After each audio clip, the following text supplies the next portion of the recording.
오늘은 한국 경제와 부동산 시장의 핵심 변화, 그리고 최근 가장 주목받는 이슈를 빠짐없이 정리해 드리겠습니다.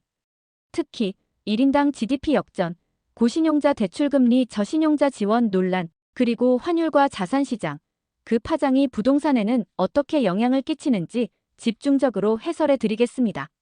첫 번째 뉴스입니다. 한국, 22년 만에 대만의 1인당 GDP 역전 위기. 올해 드디어 한국의 1인당 국민소득, 즉 GDP가 22년 만에 대만에 추월당할 전망입니다. 정부 및 대만 통계에 따르면 2025년 한국의 1인당 GDP는 37,430달러, 대만은 38,066달러로 추정됩니다. 여러분, 지난 2003년 이후 줄곧 한국이 앞서왔던 이 지표가 다시 뒤집히는 이유, 바로 반도체주도 성장해 있습니다. 대만은 반도체 기업의 경쟁력으로 올해 2분기 GDP 성장률 8%를 넘었습니다. 이에 비해 한국의 올해 실질 GDP 성장률은 0.7%에 그쳤습니다. 전문가들은 한국의 잠재 성장률이 이제 2% 밑으로 떨어졌다고 지적합니다. 인구 감소, 혁신 동력 둔화, 고령화 심화 등이 원인으로 꼽힙니다. 이로 인해 국민들은 소득 정체, 자산시장 변동성 증가, 그리고 실제 생활에 체감하는 경제 불안감을 크게 느끼는 상황입니다. 이제 이 내용이 부동산 시장에는 어떤 의미가 있는지 짚어드리겠습니다. 국가의 1인당 GDP 성장 둔화는 중장기적으로 부동산 시장 전체의 펀더멘털, 즉 실물 수요와 투자 심리에 부정적인 신호로 작용할 수 있습니다.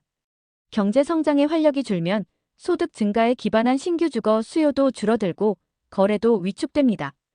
특히 부동산 가격이 정점에 다다랐거나 고점 인식이 강한 상황에서 경제 성장률이 하락한다면 투자 수요는 급격히 감소하게 됩니다. 두 번째, 고신용자 대출금리 인상 논란, 부동산 시장은 최근 대통령의 고신용자 대출금리 인상, 저신용자 지원 발언 이후 경제계의 갑론을박이 계속되고 있습니다. 현실적으로 금리가 오르면 부동산 시장에서 가장 먼저 영향을 받는 것은 바로 대출을 활용해 집을 사거나 투자를 준비하는 분들입니다. 고신용자, 즉 신용 등급이 높은 분들에게도 대출금리가 인상된다면 중산층 이상의 주택 매수 심리는 크게 위축될 수 있습니다. 반면 저신용자를 위한 지원책이 강화된다면 단기적으로 임대시장이나 전세시장의 수요가 늘어날 수 있습니다. 하지만 이는 장기적으로 주택 구매와 자가 소유율 개선에는 한계가 있을 것으로 보입니다.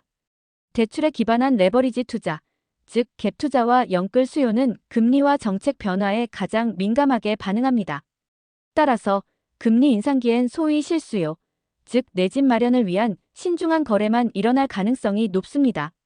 이 때문에 한국 부동산 시장의 활기나 회복세는 금리 정책과 긴밀히 연결되어 있다는 점 여러분 꼭 기억하셔야 합니다. 세 번째, 원달러 환율 1,400원대 약세, 부동산 불안 요인인가? 최근 원달러 환율은 1,400원대까지 치솟으며 원화 약세가 심화되고 있습니다. 이런 환율 약세는 한국 경제, 그리고 부동산 시장에 상당한 불안 요인으로 작용합니다. 환율이 오르면 해외 자산, 원자재, 수입재 가격이 함께 올라 물가도 오릅니다. 외국인 투자자 입장에선 환차손을 우려해 국내 주식, 부동산 등 자산에서 빠져나가게 됩니다. 이런 심리가 이어지면 부동산 신규 매입 및 투자 수요는 위축될 수밖에 없습니다. 특히 대출 이자 상환 부담이 커지고 실질 구매력 하락이 이어지는 시기에는 부동산 가격 조정 압력이 심화될 위험이 높아집니다.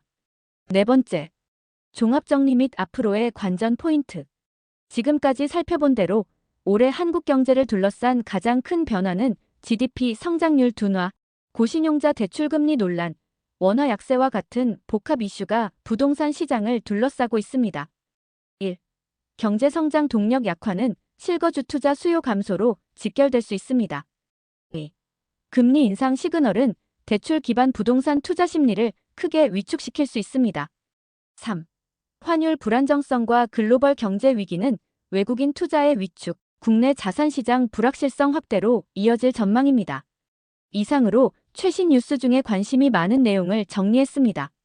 도움이 되셨다면 구독과 좋아요 부탁드립니다. 감사합니다.